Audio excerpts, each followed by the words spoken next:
अस्सलाम वालेकुम जी। अली रज़ा साजिद दर्ज कर रहा हूँ जी अल रज़ा फार्म से। आपको हमेशा फार्मिंग पर जितनी भी बेटरनेस होती हैं वो आपको बताते दिखाते रहते हैं।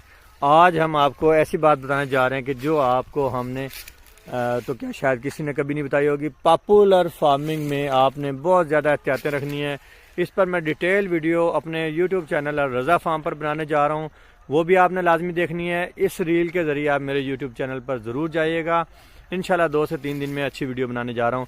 पॉपुलर फार्मिंग पर आपने फिजिबिलिटीज़ का बहुत ज़्यादा ख्याल रखना है। और अगर आप दोस्तों ने पॉपुलर फार्मिंग करनी हो तो 1 एकड़ में सिर्फ 800 से 1000 पौधे लगाएं। इससे ज़्यादा पौधे बिल्कुल ना लगाएं, कतई ना लगाएं। आपके पौधे पतले रह जाएंगे, जिस तरह हमारे पौधे अल रज़ा फार्म पर पतले रह गए हैं। और अच्छी जो उम्मीद है उससे कहीं कम हमें नताज हासिल हुए। तो आप दोस्तों को जो है ना, मेरी तरफ से ये रिक्वेस्ट है, तो पौधे ज़रूर लगाएं, लेकिन कम तादाद में। बहुत शुक्रिया।